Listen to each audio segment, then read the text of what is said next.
எதுக்கெடுத்தாலும் அடம்பிடிச்சு ரகலை பண்ற ஒரு சின்ன பையனும், வேலை இல்லாம விரக்தியின் உச்சத்துல இருக்கிற ஒரு இளைஞனும் ஒரு நாள் இரவு முழுக்க ஒன்னா சுத்த வேண்டிய ஒரு இக்கட்டான சூழ்நிலை ஏற்படுது. அது எதனால அந்த வால் பையனை நொந்து நூலா போன அந்த இளைஞன் எப்படி சமாளிச்சாரு? சர்க்கிட் படத்தோட கதை மூலமா தெரிஞ்சுக்கலாம். சர்க்கிட்னா ட்ரிப்னு அர்த்தம். இரக்கமும் பரிதாபமும் இருந்தா எந்த பிரச்சனைக்கும் சொல்யூஷன் இருக்குன்னு இந்த படத்தின் மூலமா ரொம்ப அழகா சொல்லியிருக்காங்க.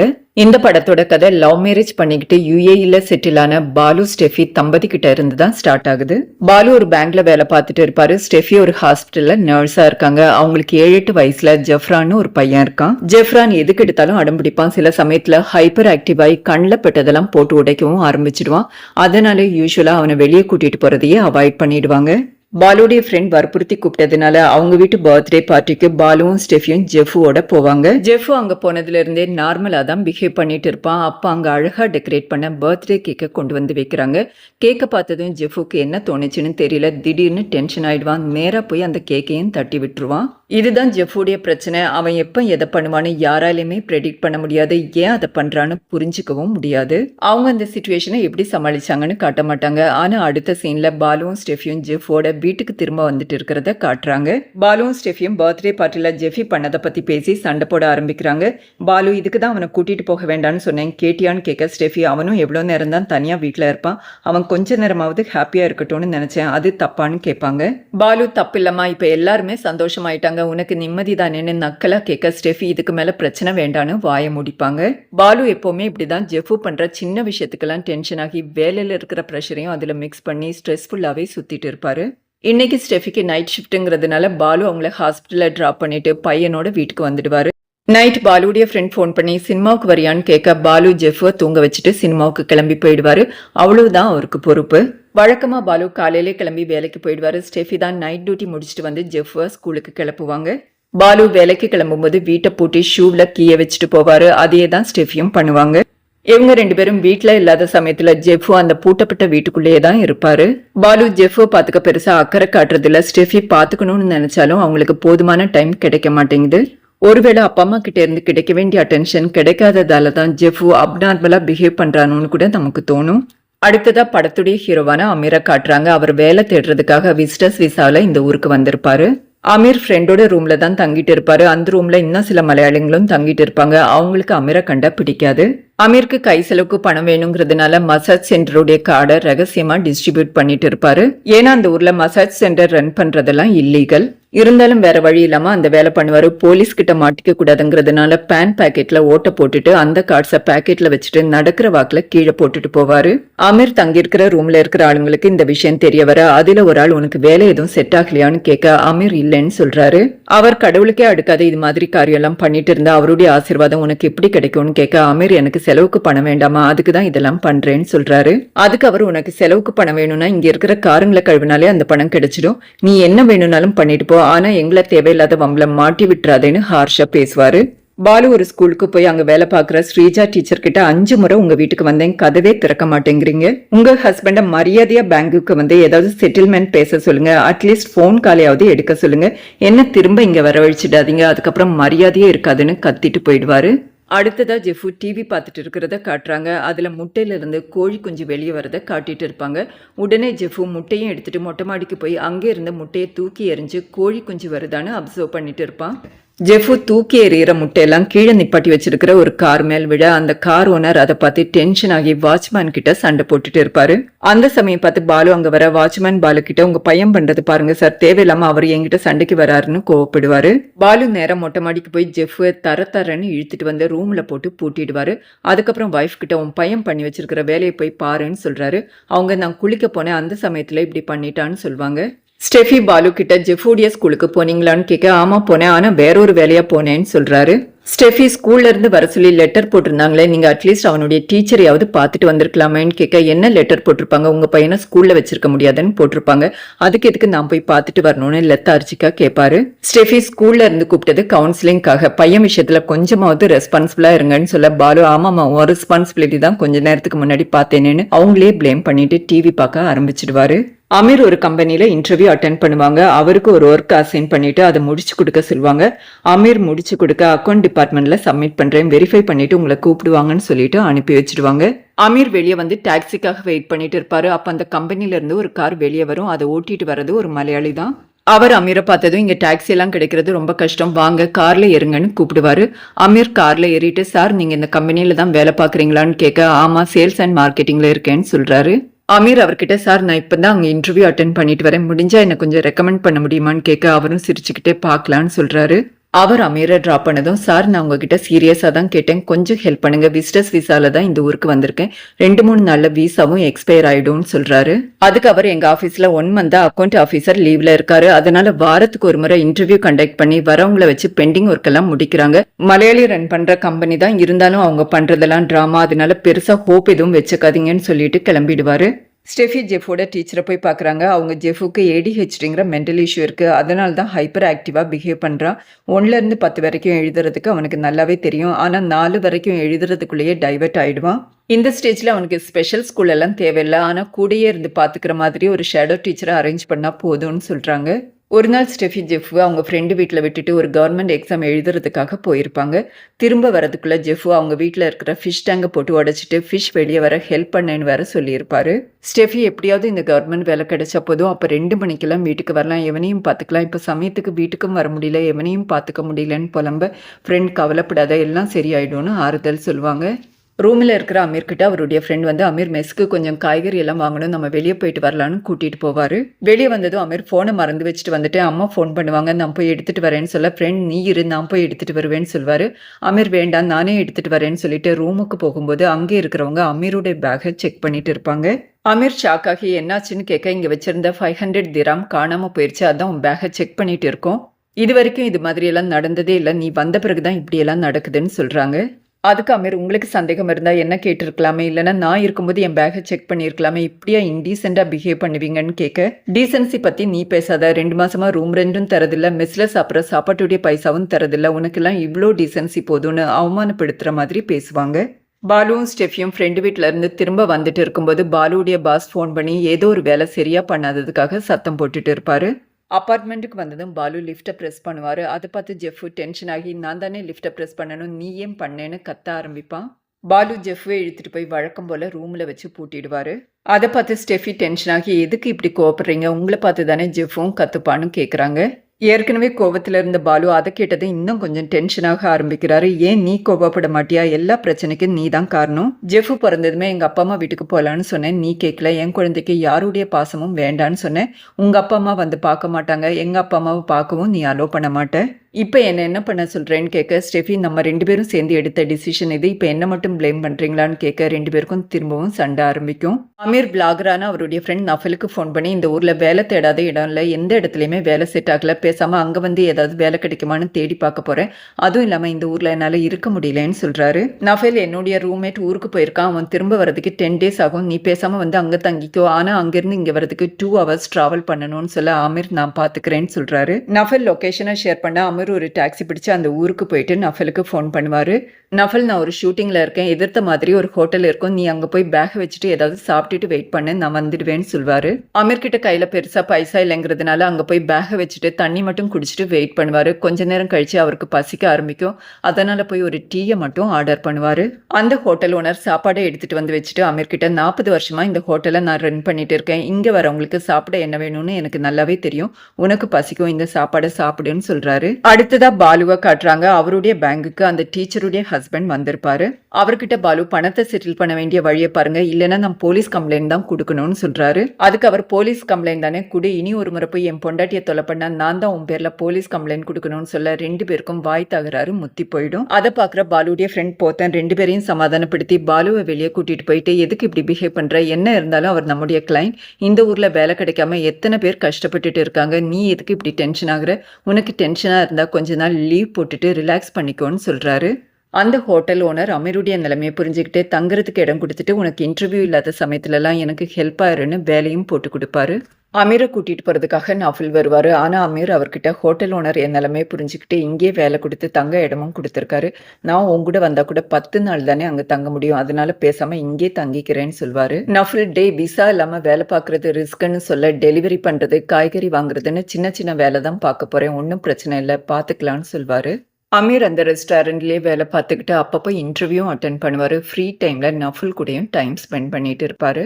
ஜெஃப்ரான் முட்டைய பார்க்கும்போதெல்லாம் அத தூக்கி எறிஞ்சு முட்டையிலிருந்து கோழி குஞ்சு வருதான்னு ஆராய்ச்சி பண்ணி பேரண்ட்ஸ டென்ஷன் பண்ணிட்டு இருப்பான். ஒரு நாள் அமீர் நஃபில் கூட ஒர்க் ஷாப்ல இருந்து அவருடைய காரை எடுக்கிறதுக்காக போவாரு. அப்ப அங்க ஒரு ஆள் பில் எடுத்துட்டு வர அந்த ஆளை பார்த்து அமீர் டென்ஷன் ஆகி வெளியே வந்துடுவாரு. அந்த ஆள் நஃபில் கிட்ட அவன் அமீர் தானே இங்க என்ன பண்ணிட்டு இருக்கான்னு கேட்க விசிட்டிங் விசால வந்திருக்கிறதா சொல்லிட்டு நஃபில் நேரா அமீர் கிட்ட வந்துட்டு என்னடா அவருக்கு பைசா ஏதாவது கொடுக்கணுமா உன்னை பத்தி விசாரிக்கிறாரு பேரை கூட கரெக்டா சொல்றாருன்னு கேக்குறாரு. அதுக்கு அமீர் ஓ அவருக்கு என் பேர் ஞாபகம் இருக்கா அப்பாவுக்கு பையன் பேர் ஞாபகம் இருக்கிறதெல்லாம் பெரிய விஷயம் இல்லைன்னு சொல்ல நஃபில் ஆச்சரியமா பாப்பாரு. அமீர் எனக்கு 3 வயசு இருக்கும்போது அப்பாவும் அம்மாவும் சண்டை போட்டு பிரிஞ்சுட்டாங்க. அம்மா என்னையும் கூட்டிட்டு அவங்க வீட்டுக்கு போகும்போது ஹஸ்பண்ட் கூட அட்ஜஸ்ட் பண்ணி வாழ முடியாதான்னு அவங்க வீட்டுல இருக்கிறவங்க எல்லாம் திட்ட ஆரம்பிச்சாங்க. அம்மா நீங்க யாரும் என்ன பாத்துக்க வேண்டாம் எனக்கு ஒரு பையன் இருக்கான் அவன் என்ன பாத்துப்பான்னு தைரியமா சொன்னாங்க. ஆனா அம்மாவுக்கு 3 வயசுல என் மேல இருந்த நம்பிக்கை இப்ப இல்லைன்னு கண்ணுல நீர் ததும்ப சொல்வாரு. நல்லா வேலைக்கு போய் அம்மாவை நல்லா பாத்துக்கணுங்கிறது தான் அமீரோட லட்சியமே. ஆனா எந்த வேலையும் கிடைக்கலைங்கிற விரக்தியில தான் அப்படி பேசுவாரு. நஃபில் கவலைப்படாதடா உனக்கு சீக்கிரமே நல்ல வேலை கிடைக்கும்னு ஆறுதல் சொல்வாரு. அமீர் ரீசெண்டா இன்டர்வியூ அட்டென்ட் பண்ண கம்பெனியுடைய ஹெச்ஆர் அவருக்கு ஃபோன் பண்ணி உங்களை நேர்ல பார்த்து பேசணும்னு சொல்றாரு. அமீர் நான் ஆஃபீஸ்க்கு வரேன்னு சொல்ல இல்ல இங்க வேண்டாம் உங்க லொகேஷன் ஷேர் பண்ணுங்க நான் அங்க வரேன்னு சொல்வாரு. அமீர் லொகேஷனை ஷேர் பண்ண பெனி ஹாஃப் அன் ஹவருக்குள்ளே அங்கே வந்துட்டு இன்டர்வியூ அட்டென்ட் பண்ணவங்கள 4 பேரை ஷார்ட் லிஸ்ட் பண்ணியிருக்கோம். அதில் நீங்களும் ஒருத்தர். உங்களுக்கு இந்த ஜாப் டெஸ்பரேட்டாக வேணும்னு புரிஞ்சுது. ஏன்னா உங்கள் வீசாவும் எக்ஸ்பயர் ஆயிடுச்சு. நான் டைரக்டா விஷயத்துக்கு வரேன். நாளைக்குள்ள 1 மந்த் சேலரி எனக்கு கமிஷனா குடுத்துட்டீங்கன்னா, இந்த வேலை உங்களுக்கு தான் சொல்ல அமீர் வேற வழி இல்லாதனால சரி சார் அரேஞ்ச் பண்ணி தரேன்னு சொல்வாரு. அமீர் வேலை கிடைக்க போதேன்னு சந்தோஷத்துல இருந்தாலும் 5000 தீராம எப்படி அரேஞ்ச் பண்ண போறோம்னு தவிக்க ஆரம்பிச்சிடுவாரு. ரெஸ்டாரண்ட் ஓனர் இக்கா கிட்ட விஷயத்த சொல்ல நான் ஈபி கட்டுறதுக்கு 500 தீராம் வச்சிருக்கேன். உன் ஃப்ரெண்ட்ஸுங்களையும் கேட்டு பாரு அரேஞ்ச் பண்ணி செட்டில் பண்ற வழியை பாருன்னு சொல்வாரு. அமீர் ஃப்ரெண்ட்ஸ் ரிலேட்டிவ்ஸ் எல்லாரையும் கேட்க ஆரம்பிப்பாரு. எந்த சைட்ல இருந்தும் பாசிட்டிவான ரிப்ளைவே வராது. ஒரு சிலர் அமீருடைய காலை பார்த்ததுமே அவாய்ட் பண்ணவும் ஆரம்பிச்சிடுவாங்க. அமீர் நஃபிலை மீட் பண்ணி விஷயத்த சொல்லி பணத்தை கேட்க நீ என்ன ஹெல்ப் வேணும்னாலும் கேளுடா நான் பண்றேன். ஆனா பணம் மட்டும் கேட்காத. எப்பெல்லாம் நான் ஃப்ரெண்ட்ஸுங்களுக்கு பணம் கொடுத்துருக்கேனோ அப்பெல்லாம் ஃப்ரெண்ட்ஷிப்புக்குள்ள பிரச்சனை வந்திருக்கு. அதனால மணி டீலிங் மட்டும் வேண்டான்னு சொல்வாரு. அமீர் நீ தருவேன்னு நம்பிக்கையா வந்தேன்டா பரவாயில்ல. ஆனா ஒருத்தன் உங்ககிட்ட வந்து கடன் கேட்டா ஒன்னு தருவேன்னு சொல்லு இல்ல தரமாட்டேன்னு சொல்லு. இந்த பிலாசபி எல்லாம் அவங்ககிட்ட பேசிட்டு இருக்காத. அதை கேட்கிற மனநிலைமையில அவன் இருக்க மாட்டான்னு சொல்லிட்டு கிளம்பிடுவாரு. ஸ்டெஃபி எழுதின எக்ஸாம் பாஸ் பண்ணியிருப்பாங்க. அதனால கூடிய சீக்கிரம் உங்களுக்கு கவர்மெண்ட் வேலை கிடைக்க போது. இந்த விஷயத்த பாலு கிட்ட சொல்லிட்டு அவங்க பிரெக்னெண்டா இருக்கிற விஷயத்தையும் சொல்றாங்க. பாலு எந்த ரியாக்ஷனும் இல்லாம உட்கார்ந்துட்டு இருப்பாரு. ஜெஃப் நேரா வந்து பாலு கையில இருக்கிற கண்ணாடி கிளாஸை தட்டி விட்டு உடைச்சிட்டு போயிடுவான். பாலு உடனே அங்கிருந்து எழுந்து போக ஸ்டெஃபிக்கு பாலு மேல உள்ள கோவமா இல்ல சென்டிமெண்டலா ஃபீல் பண்ணாங்களான்னு தெரியாது. ஜெஃபியை போட்டு நல்லா அடிச்சு ரூம்ல போட்டு பூட்டி வச்சிடுவாங்க. அதுக்கப்புறம் ஸ்டெஃபி டின்னர் சாப்பிட்டுட்டு இருக்கும்போது பாலு அவர்கிட்ட வந்துட்டு உனக்கு வேலை கிடைச்சதுல எனக்கு சந்தோஷம்தான். நானும் என் ஜாபை ரிசைன் பண்ணலான்னு இருக்கேன். ஆனா இப்போ இந்த குழந்தை மட்டும் நமக்கு வேண்டாம். எவனை வச்சு நம்மளால சமாளிக்க முடியல. அதனால எதுவா இருந்தாலும் திங்க் பண்ணிட்டு டிசைட் பண்ணுன்னு சொல்றாரு. அமீர் பணத்தை அரேஞ்ச் பண்ண அங்கேயும் இங்கேயும் சுத்திட்டு இருக்கும்போது ஹோட்டல் ஓனர் அவருக்கு ஃபோன் பண்ணி ஒரு இடத்துல 2000 தீரம் அரேஞ்ச் பண்ணியிருக்கேன். நீ போய் கலெக்ட் பண்ணிட்டு வான்னு சொல்வாரு. அமீர் அந்த அப்பார்ட்மெண்ட்டுக்கு போவாரு. பாலு தங்கி இருக்கிற அதே அப்பார்ட்மெண்ட் தான் அது.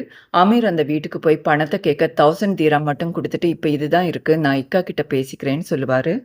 இன்னைக்கு நைட்டுக்குள்ள பென்னிக்கு பணம் செட்டில் பண்ணணும். அதனால என்ன பண்றதுன்னு யோசிச்சுக்கிட்டே வரும்போது அமீருக்கு பென்னி ஃபோன் பண்ணி பணம் ரெடி ஆச்சான்னு கேட்பாரு. அமீர் பாதி பணம் ரெடி பண்ணிட்டு மீதி பணத்தை 2-3 நாளைக்குள்ள அரேஞ்ச் பண்ணி தரேன்னு சொல்ல அதெல்லாம் செட் ஆகுது. விடியறதுக்குள்ள முடிஞ்சா பணத்தை போடுங்க. இதுக்கு மேல நான் உங்களுக்கு ஃபோன் பண்ண மாட்டேன்னு போனை வச்சிடுவாரு. அமீர் அப்ப ஸ்டெஃபி வீட்டை பூட்டிட்டு கீ வச்சுட்டு போறதை நோட்டீஸ் பண்றாரு. ஒரு நிமிஷம் அவர் மனசுல மிருகம் எட்டி பாக்குது. திருடலான்னு டிசைட் பண்றாரு. நேரா போய் கீ எடுத்து டோரை திறந்து உள்ள போயிட்டு அங்க பண நகை ஏதாவது இருக்கான்னு சர்ச் பண்ண ஆரம்பிப்பாரு. ஆனா எங்கேயும் எதுவும் மாட்டாது. அப்பதான் தூங்கிட்டு இருக்கிற ஜெஃபுவை பார்க்குறாரு. அவன் கழுத்தில் இருக்கிற செயினையும் நோட்டீஸ் பண்ணுறாரு. செயினை கட்டலான்னு கிட்ட போகும்போது டேபிளில் இருக்கிற ஜெஃபுடைய பொம்மை கீழே விழுந்து உடஞ்சிடும். அந்த சத்தத்தை கேட்டு ஜெஃபு எழுந்துடுவான். பொம்மை உடஞ்சிருக்கிறத பார்த்ததும் அமீரை போட்டு அடிச்சுக்கிட்டே எனக்கு என் பொம்மை வேணும்னு அழுது அடம்பிடிக்க ஆரம்பிப்பான். அமீருக்கு என்ன பண்ணுறதுனே புரியாது. சரி வா வெளியே போய் உனக்கு புது பொம்மை வாங்கி தரேன்னு சொல்ல எனக்கு புது பொம்மை எல்லாம் வேண்டாம் இந்த பொம்மை தான் வேணும் ஒட்டித்தான்னு திரும்பவும் அடம்பிடிப்பான். அமீர் அங்க இருக்கிற க்ளூவை எடுத்து பொம்மையை ஒட்ட ஆரம்பிக்கிறாரு. ஃபெவிக்விக் மாதிரி ரொம்ப ஸ்ட்ராங்கான க்ளூ. அது லைட்டா பட்டாலே பட்டுன்னு ஒட்டிக்குது. அமீர் பொம்மையை கம்ப்ளீட்டா ஒட்டி முடிச்சதும் ஜெஃபு ஹாப்பி ஆயிடுவான். சிரிச்சுக்கிட்டே தேங்க்யூ அங்கிள்னு சொல்லுவான். அமீர் சரி நான் கிளம்புறேன்னு எழுந்திருக்க ஜெஃபு அமீருடைய கையை பிடிச்சிட்டு போகாதீங்க அங்கிள், கொஞ்ச நேரம் என் கூட விளையாண்டுட்டு போங்கன்னு கெஞ்ச ஆரம்பிக்கிறான். ஜெஃபு அவ்வளவு நேரம் க்ளூ வச்சு விளையாண்டுட்டு இருப்பான் போல. ஜெஃபி கையில இருக்கிற க்ளூ அமீர் கையில போட்டு 2 பேருடைய கையும் நல்லா ஒட்டிக்கும். ஜெஃபும் கை வலிக்குதுன்னு கத்த ஆரம்பிச்சிடுவான். அமீருக்கு என்ன பண்றதுன்னு ஒன்னும் புரிய மாட்டேங்குது. அந்த பக்கம் பாலுவும் ஸ்டெஃபியும் கைனகாலஜிஸ்ட மீட் பண்ணி அபார்ஷன் பண்றத பத்தி பேசிட்டு இருப்பாங்க. அந்த டாக்டர் இந்த ஊர்ல அபார்ட் பண்றது பாசிபிலிட்டி இல்ல, அப்படி பண்ணணும்னா நீங்க ஊருக்கு தான் போய் ஆகணும். ஒருவேளை ஜெஃபு நினைச்சுதான் நீங்க இந்த டிசிஷன் எடுத்தீங்கன்னா ஒரு குழந்தை இப்படி இருக்கிறதுனால அடுத்த குழந்தையும் இப்படி இருக்கணும்னு எந்த அவசியமும் இல்ல. அது மட்டும் இல்லாம 2வது குழந்தை பிறக்கும்போது ஜெஃபு பிஹேவியர்லயும் ஒரு பாசிட்டிவ் சேஞ்ச் வரலாம்னு சொல்றாங்க. அமீர் ஏதாவது கிளினிக் போயிட்டு க்ளூவை ரிமூவ் பண்ணலான்னு ஜெஃபியும் கூட்டிட்டு வெளியே வருவாரு. அப்ப அங்க பெலூனை பார்த்துட்டு பெலூன் வேணும்னு அடம் பிடிக்க ஆரம்பிக்கிறான். அமீர் பெலூனை வாங்கி கொடுத்துட்டு 500 திராம் கொடுக்க அந்த பெலூன்காரர் சேஞ்ச் இல்ல, சேஞ்ச மாத்திட்டு வரேன்னு போவாரு. ஆனா ரொம்ப நேரம் ஆனாலும் திரும்ப வரமாட்டாரு. அப்பதான் அமீருக்கு புரியுது அந்த ஆள் பணத்தோட எஸ்கேப் ஆயிட்டான்னு. நம்ம கெடுதல் பண்ண வேண்டாம், கெடுதல் பண்ணணும்னு நினைச்சாலே போதும், கெட்டதுக்கு மேல கெட்டது நடக்குமோ என்னமோ. ஸ்டெஃபி கிளினிக்ல இருந்து திரும்ப வரும்போது நீங்க சொன்னதுனால அபார்ட் பண்ணணும்னு நான் டிசைட் பண்ணல, என்னாலேயே சமாளிக்க முடியல, அதனால தான் அந்த டிசிஷன் எடுத்தேன்னு சொல்றாங்க. பாலு எதுவும் ரியாக்ட் பண்ண மாட்டாரு. அவர் ஸ்டெஃபியை ஹாஸ்பிட்டல டிராப் பண்ணிட்டு வந்துட்டு இருக்கும்போது போத்தன் ஃபோன் பண்ணி ஒரு இன்வெஸ்டர் மாட்டிருக்காருடா, நீ உடனே கிளம்பி வான்னு சொல்வாரு. ஜெஃபு டின்னர் சாப்பிட்டு இருந்திருக்க மாட்டான். அதனால ஸ்டெஃபி டின்னர் வாங்கி அவனுக்கு கொடுங்கன்னு சொல்லியிருப்பாங்க. ஆனா பாலு பிசினஸ்க்கு இன்வெஸ்டர் கிடைச்சாருன்னு தெரிஞ்சதும் அதெல்லாம் மறந்துட்டு நேரா அங்க போயிடுவாரு. இப்ப அமீரையும் ஜெஃபியையும் காட்டுறாங்க. 2 பேரும் ஒரு கிளினிக் போயிருப்பாங்க. அந்த கிளினிக்ல ஐடி கார்டு காட்டுங்கன்னு சொன்னதும் அமீர் நைஸா அங்கிருந்து எஸ்கேப் ஆகி வந்துடுவாரு. இப்ப ஜெஃபு எனக்கு உச்சா போகணும்னு பயங்கரமா அடம்பிடிக்க ஆரம்பிக்கிறான். அமீர் ஒரு ரெஸ்ட் ரூமுக்கு கூட்டிட்டு போக நான் தனியா தான் போவேன்னு திரும்பவும் அடம்பிடிப்பான். 2 கையும் ஒட்டிட்டு இருக்கிறதுனால ஜெஃபுவை தனியா வாஷ்ரூமுக்குள்ள அனுப்ப முடியாது. என்ன பண்றதுன்னு யோசிச்சுட்டே இருக்கும்போது திரும்பவும் பெனி ஃபோன் பண்ணி பணம் என்னாச்சுன்னு கேட்கிறாரு. அதுக்குள்ள ஜெஃபால கண்ட்ரோல் பண்ண முடியாம ட்ரௌசர்லயே உச்சா போயிட்டு ஷேம்ஃபுல்லா ஃபீல் பண்ணி அழவும் ஆரம்பிச்சிடுவான். அமீர் அவனை சமாதானப்படுத்தி அங்கிள் உனக்கு புது ட்ரெஸ்ஸை வாங்கி தரேன்னு சொல்லிட்டு ஒரு கடைக்கு போய் ட்ரெஸ்ஸை வாங்கி கொடுத்து ட்ரெஸ்ஸை மாத்தி விடுவாரு. இப்ப பாலு மீட்டிங் எல்லாம் முடிச்சுட்டு அவருடைய வீட்டுக்கு வந்திருப்பாரு. கீ தேடி பார்த்தா கீ இருக்காது. கார்லயும் வந்து கீ தேடி பார்த்துட்டு இல்லைன்னதும் வைஃப்க்கு ஃபோன் பண்ணி கீ எங்க வச்சேன்னு கேட்பாரு. ஸ்டெஃபி நான் ஷூல தான் கீ வச்சேன், நீங்க இப்பதான் வீட்டுக்கு போனீங்களா, இது வரைக்கும் அவன் எதுவும் சாப்பிடலையான்னு கோவப்பட ஆரம்பிச்சதும் அவர் போனை கட் பண்ணிடுவாரு. அடுத்ததா ஜெஃபு சினிமா பார்க்கணும்னு அடம் பிடிக்க ஆரம்பிப்பாரு. அங்கிள் நம்ம என்ன படத்துக்கு போலாம், எங்க போலான்னு கேள்வி மேல கேள்வி கேட்பாரு. அமீர் ஜெஃபு ஒரு இடத்துல உட்கார வச்சு மொபைல் பிளாஷை ஆன் பண்ணிவிட்டு ஷேடோ ஸ்டோரி டெல்லிங் பண்ணி காட்டுவாரு. ஜெஃபு அதை ரொம்பவே என்ஜாய் பண்ணுவான். ஜெஃபு அமீர் கூட ஸ்பெண்ட் பண்ற ஒவ்வொரு நொடியும் ஹாப்பியா இருக்கிற மாதிரி காட்டுறாங்க. இப்ப கிட்டத்தட்ட நடு ராத்திரி ஆயிருக்கும். பாலு வாட்ச்மேன் கிட்ட ஸ்பேர் கீ இருக்குங்கிறதுனால அவருடைய வீட்டு கதவை போய் தட்டுவாரு. தூக்கத்துல இருக்கிற வாட்ச்மேன் எழுந்து வந்து என்ன வேணும் உங்களுக்கு, இந்த சமயத்துல கதவை தட்டுறீங்கன்னு கேட்பாரு. பாலு எங்க வீட்டு கீ வேணும்னு கேட்க உங்களுக்கு எல்லாம் கீயை கேட்க நேரம் காலமே இல்லையான்னு கோபமா கேட்டுட்டு கீயை எடுத்துட்டு வந்து கொடுப்பாரு. பாலு கீயை வாங்கிட்டு போய் பிளாட்டை திறந்து பாப்பாரு. அப்பதான் அங்க ஜெஃபு இல்லைங்கிறது அவருக்கு தெரியுது. வீடு முழுக்க தேடி பார்த்தாலும் எங்கேயும் இருக்க மாட்டான். அப்ப வைஃப் ஃபோன் பண்ணி கீ கிடைச்சாச்சா, ஜெஃபு என்ன பண்றான்னு கேட்பாங்க. பாலு கீ கிடைச்சிருச்சுன்னு காலை கட் பண்ணிட்டு போத்தனுக்கு ஃபோன் பண்ணி ஜெஃபுவை காணோண்டா, நீ உடனே கிளம்பி இங்க வான்னு சொல்வாரு. போத்தன் வந்ததும் பாலு அவர்கிட்ட யாரோ ஃபோர்ஸ்ஃபுல்லா வீட்டுக்குள்ள வந்திருக்காங்க, டிராயர்லாம் திறந்து கிடக்கு, நம்ம போலீஸ் கம்ப்ளைண்ட் கொடுத்துடலான்னு சொல்வாரு. போத்தன் நம்ம போலீஸ் கம்ப்ளைண்ட் கொடுத்தோன்னா நீ ஏன் பையனை வீட்டுக்குள்ள வச்சு பூட்டிட்டு போனேன்னு சொல்லிட்டு உன்னை முதல்ல அரெஸ்ட் பண்ணுவாங்க, அதனால போலீஸ் கிட்ட எல்லாம் போக வேண்டாம், நம்ம தேடி பார்க்கலான்னு சொல்வாரு. பாலுவும் போத்தனும் சிசிடிவியை செக் பண்ணி பார்க்கலான்னு சொல்லிட்டு வாட்ச்மேன் கதவை திரும்பவும் போய் தட்டுறாங்க. வாட்ச்மேன் கதவை திறந்து கோமா இப்போ உங்களுக்கு என்ன வேணும்னு கேட்க என் பையனை காணும்னு சொல்ல முதல்ல கீ காணும், இப்ப பையனை காணும், உங்களுக்கு நான் தான் கிடைச்சேனா, இப்படிதான் தூங்கிட்டு இருக்கும்போது டிஸ்டர்ப் பண்ணுவீங்களான்னு கேட்பாரு. அதை கேட்டு பாலு கோப்பிட்டு இதெல்லாம் உன் வேலை தானேன்னு சொல்ல போத்தன் அவரை சமாதானப்படுத்தி சிசிடிவி மட்டும் கொஞ்சம் செக் பண்ணி பாருங்கன்னு வாட்ச்மேன் கிட்ட சொல்றாரு. வாட்ச்மேன் சிசிடிவி எல்லாம் அந்த கம்பெனி தான் பாத்துக்கிறது, நீங்க அவங்க கிட்ட தான் போய் கேட்கணும்னு சொல்லிட்டு கதவை சாத்திட்டு போயிடுவான். நம்ம ஊர் வாட்ச்மேனா இருந்தா கூடயே சேர்ந்து தேட ஆரம்பிச்சிருப்பாங்க. அந்த ஊர் வாட்ச்மேன் இப்படிதான் போல இருக்கு அப்படின்னு சொல்ல முடியாது, இப்படி கூட ஆளுங்க இருக்காங்கன்னு காட்டியிருக்காங்க. பாலு அபார்ட்மெண்ட் பக்கத்துல இருக்கிற ஒரு கடையில சிசிடிவி இருக்கும், அதனால அந்த ஓனரை கடையை திறக்க சொல்லிட்டு சிசிடிவியை செக் பண்ணி பாக்குறாங்க. அதுல ஜெஃபு அமீர் கூட போறது கிளியரா ரெக்கார்ட் ஆயிருக்கும். போத்தன் அந்த ஃபுட்டேஜை போட்டோ எடுத்துட்டு வாட்ஸ்அப் குரூப்ல ஷேர் பண்ணி யாருக்காவது இந்த ஆளு தெரியுமான்னு கேட்டிருப்பாரு. கொஞ்ச நேரத்துல ஒரு ஆள் ஃபோன் பண்ணி அந்த ஆள் ஃபுட் டெலிவரி பண்ணுவாரு, அந்த ஹோட்டலுடைய அட்ரஸை உங்களுக்கு ஷேர் பண்றேன்னு சொல்வாரு. அட்ரஸ் கிடைச்சதும் பாலுவும் போத்தனும் அங்க போவாங்க. ஹோட்டல் மூடிதான் இருக்கும். பக்கத்துல இருக்கிற ஒரு ஆளை கேட்கும்போது நமாஸ் முடிச்சதும் ஹோட்டல்ல திறப்பாங்கன்னு சொல்வாரு. இப்ப அமீரை காட்டுறாங்க. நஃபில் அமீருக்கு ஃபோன் பண்ணி எங்கடா இருக்க, மணி ஏதாவது அரேஞ்ச் ஆச்சான்னு கேட்பாரு. நஃபில் இல்லடா அரேஞ்ச் பண்ணிட்டு இருக்கேன்னு சொல்லிட்டே இருக்கும்போது மொபைல்ல சார்ஜ் இல்லாததுனால ஆஃப் ஆயிடும். இப்ப ஜெஃபு அங்கிள் எனக்கு பசிக்குது, பசி தாங்க முடியலன்னு அடம் பிடிக்க ஆரம்பிப்பான். அதனால அவனையும் கூட்டிட்டு ஒரு ஹோட்டலுக்கு போவாரு. ஹோட்டல் கிட்டத்தட்ட மூடி இருப்பாங்க. ஹோட்டல் ஓனர் ஜெஃபு பசிக்குது பசிக்குதுன்னு திரும்ப திரும்ப சொல்றதுனால சரி வெயிட் பண்ணுங்க, முட்டையும் சப்பாத்தியும் பண்ணி தரேன்னு சொல்வாரு. அதை கேட்குற அந்த ஹோட்டலுடைய குக்கு 1 மணி ஆனாலும் உங்களுக்கு ஹோட்டலை மூட மனசு வராதா, இப்படி பண ஆசை பிடிச்சு அலையாதீங்க, எனக்கெல்லாம் தூங்க வேண்டாமா, எனக்கெல்லாம் குடும்பம் இல்லையான்னு கண்ணா பின்னான்னு கத்த ஆரம்பிப்பாரு. 2 பேருக்கும் வாய் தகராறு முத்தி போய் கை தகராறா மாற அமீர் ஜெஃபையும் கூட்டிட்டு அங்கிருந்து கிளம்பிடுவாரு. ஜெஃபு பசிக்குது பசிக்குதுன்னு அழ ஒரு டாக்ஸியை பிடிச்சிட்டு வேற ஹோட்டலுக்கு போவாரு. அந்த டாக்ஸிலே மொபைல் சார்ஜ்லயும் போடுவாரு. திரும்பவும் நஃபுல் ஃபோன் பண்ண அமீர் அவர்கிட்ட எல்லா விஷயத்தையும் சொல்வாரு. நஃபுல் எதுக்குடா இந்த வேலை பண்ண, சரி விடு, என் ஃப்ரெண்ட் ஒருத்தன் கிளினிக் வச்சிருக்கான், அங்க போய் இந்த இஷ்யூவை சால்வ் பண்ணிடலாம், நான் அங்க வர 2 ஹவர்ஸ் ஆகும், அது வரைக்கும் எப்படியாவது சமாளிச்சுக்கோன்னு சொல்றாரு. அமீர் ஜெஃபுக்கு சாப்பாடு வாங்கி கொடுத்துட்டு வந்துட்டு இருக்கும்போது அந்த டாக்ஸி மேல இன்னொரு கார் மோதி லைட்டா ஆக்சிடென்ட் ஆயிடும். அங்க வர போலீஸ் அமீர் குழந்தையோட இருக்கிறத பார்த்துட்டு சரி வாங்க நானே உங்களை வீட்டுல டிராப் பண்றேன்னு சொல்லிட்டு டிராப் பண்ணிட்டு போவாரு. போலீஸ் கிளம்பின பிறகு அமீர் ஜெஃபுவையும் கூட்டிட்டு மொட்டை மாடிக்கு போவாரு. அங்க வானத்துல இருக்கிற நட்சத்திரத்தை பார்த்துட்டு ஜெஃபு இதெல்லாம் எதுக்கு நம்மள பாக்குதுன்னு கேட்பான். அமீர் நம்மளாம் இந்த உலகத்துக்கு வரதுக்கு முன்னாடி நட்சத்திரமா தான் இருந்தோம், அப்பா அம்மா நட்சத்திரத்தை பார்த்து இங்க வான்னு கூப்பிடுவாங்க, நட்சத்திரத்துக்கு எந்த அப்பா அம்மாவை பிடிக்குதோ அந்த வீட்டுல குழந்தைங்களா பிறக்கும், நீயும் நானும் அப்படி பிறந்தவங்க தான் சொல்வாரு. ஜெஃபு அதை ஆச்சரியமா கேட்டுட்டே தூங்கி போயிடுவாரு. அப்ப நஃபுல் அமீருக்கு ஃபோன் பண்ணி கிளினிக் வந்துட்டேன்டா, நீ உடனே பையனை கூட்டிட்டு இங்க வான்னு சொல்வாரு. அமீர் ஜெஃபுவை எழுப்பிட்டு கிளம்பும் போது அங்கிள் எனக்கு பால் வேணும், காலையில பால் குடிக்கலன்னா அம்மா திட்டுவாங்கன்னு அடம்பிடிப்பான். அமீர் ஒரு கடைக்கு கூட்டிட்டு போய் பாலை வாங்கி கொடுத்ததும் பாலை தட்டி விட்டுட்டு அங்கிள் யாராவது பல்ல தேய்க்காம பாலை குடிப்பாங்களான்னு கோவப்படுவான். உடனே அமீர் அவனையும் கூட்டிட்டு ஒரு கடைக்கு போய் பேஸ்டையும் பிரஷையும் வாங்கி பல்ல தேய்ச்சி விட்டுட்டு பாலை கொடுத்துட்டு எதுவா இருந்தாலும் பொறுமையா சொல்லு, எதுக்கு பாலை தட்டி விட்டு அங்கிள் கிட்ட சொல்லி இருக்கலாம்லன்னு சொல்வாரு. இப்ப பாலுவையும் பொத்தனையும் காட்டுறாங்க. ஹோட்டல் ஓனர் வந்திருப்பாரு. அவர்கிட்ட நம்பரை வாங்கி அமீருக்கு ட்ரை பண்ணுவாங்க. ஆனா அமீர் காலை கட் பண்ணி விட்டுருவாரு. அதனால ஹோட்டல் ஓனர் கிட்ட அமீருக்கு கால் பண்ண சொல்லுவாங்க. ஹோட்டல் ஓனர் அமீருக்கு ஃபோன் பண்ணி அமீர் உன்னை பார்க்க யாரோ இங்க 2 பேர் வந்திருக்காங்கன்னு சொன்னதும் அமீர் திரும்பவும் காலை கட் பண்ணிடுவாரு. இப்ப நஃபில் அமீருக்கு ஃபோன் பண்ணி டே ஐடி கார்டு இல்லாம கிளினிக்ல எதுவுமே பண்ண முடியாதுன்னு சொல்லிட்டாங்க, ஏதாவது பிரச்சனைனா உங்க லைசன்ஸே கேன்சல் ஆயிடும்னு பயப்படுறாங்கன்னு சொல்லுவாரு. இருந்த ஒரு ஹோப்பும் போயிருச்சேன்னு அமீர் உடஞ்சு போயிடுவாரு. அப்பன் ஜெஃபு பீச்சுக்கு போகணும்னு அடம்பிடிக்க ஆரம்பிக்கிறான். ஸ்டெஃபி பாலுக்கு ஃபோன் பண்ணி டியூட்டி முடிஞ்சிருச்சு, என்னை வந்து பிக்கப் பண்ணிக்கோங்கன்னு சொல்லுவாங்க. பாலு அவங்கள பிக்கப் பண்ணிட்டு வீட்டுக்கு வருவாரு. வீட்டுக்கு வந்ததும் பையனை தேட ஆரம்பிப்பாங்க. பாலு விஷயத்த சொல்ல பதறி போயிடுவாங்க. ஸ்டெஃபி பையனுக்கானும் போலீஸ் கம்ப்ளைண்ட் கொடுக்காம என்ன பண்ணிட்டு இருந்தீங்கன்னு கேட்க, போலீஸ் கம்ப்ளைண்ட் கொடுத்தா பையனை வீட்டுல வச்சு பூட்டிட்டு போனதுக்கு நம்மள அரெஸ்ட் பண்ணிட்டு போயிடுவாங்க, உனக்கு வேலையும் போயிடும்னு சொல்றாரு. ஸ்டெஃபி அதை கேட்டு பயங்கரமா டென்ஷன் ஆயிடுவாங்க. இவ்வளவு நாள் நீங்க பையன் மேல கோபப்படும் போதெல்லாம் உங்களுக்கு உள்ளுக்குள்ள அவன் மேல பாசம் இருக்கும்னு நினைச்சேன், ஆனா இப்ப பையனை விட உங்களுக்கு வேலை பெருசா போச்சா, எனக்கு எதுவும் முக்கியம் இல்ல, என் பையன் தான் முக்கியம், வாங்க போலீஸ் கம்ப்ளைண்ட் கொடுக்கலாம்னு சொல்லுவாங்க. பாலு உடனே போத்தனுக்கு ஃபோன் பண்ணி கூட்டிட்டு போனவன் யாருன்னு தெரிஞ்சும் நம்மளால ஒன்னும் பண்ண முடியல, பேசாம போலீஸுக்கு போயிடலாம், நீங்க வான்னு கூப்பிடுவாரு. அடுத்த சீன்ல ஜெஃபு அமீரோட பீச்ல விளையாண்டுட்டு இருக்கிறத காட்டுறாங்க. அமீருக்கு டென்ஷன் பயம் எல்லாம் ஜாஸ்தியாக அழ ஆரம்பிச்சிடுவாரு. அப்போ உப்பு தண்ணி கையில பட்டு கையில இருக்கிற பசை கொஞ்சம் கொஞ்சமா இழக ஆரம்பிக்குது. அதை பார்த்து அமீர் ரொம்பவே சந்தோஷப்படுவாரு. ஜெஃபுவை கெட்டி பிடிச்சுக்கிட்டு சிரிக்க ஆரம்பிச்சிடுவாரு. அதுக்கப்புறம் ஜெஃபுவை பீச்ல இருந்து வெளியே கூட்டிட்டு வந்துட்டு அங்கிள் உனக்கு ஒரு மேஜிக் காட்டுறேன், கண்ணை மூடுன்னு சொல்வாரு. ஜெஃபு கண்ணை மூடினதும் கையில ஒட்டிட்டு இருக்கிற மிச்ச பசையும் பிளேடை வச்சு கட் பண்ணி எடுத்துடுவாரு. ஜெஃபு கண்ணை திறந்ததும் அவனுடைய கை அமீருடைய கையில இருந்து பிரிஞ்சு வந்ததை பார்த்து சந்தோஷப்படாம கவலைப்பட ஆரம்பிச்சிடுவான். அமீர் டாக்ஸில ஜெஃபு அவங்க வீட்டுக்கு கூட்டிட்டு வந்து கீழே டிராப் பண்ணிட்டு கிளம்ப ட்ரை பண்ணிட்டு இருப்பாரு. ஜெஃபு போகாதீங்கங்கள்னு அடம் பிடிச்சிட்டு இருப்பான்.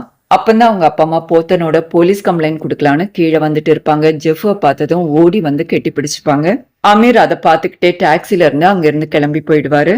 அடுத்ததா 1 வருஷத்துக்கு அப்புறம் நடக்கிறத காட்டுறாங்க. அமீர் ஒரு பெரிய டெக்ஸ்டைல் ஷோரூம்ல சூப்பர்வைசரா வேலை பார்த்துட்டு இருக்காரு. பாலுவும் ஸ்டெஃபியும் ஜெஃபுவோட அமீரை பார்க்க அங்க வராங்க. அவங்களுக்கு 2வது குழந்தையும் பிறந்திருக்கும்.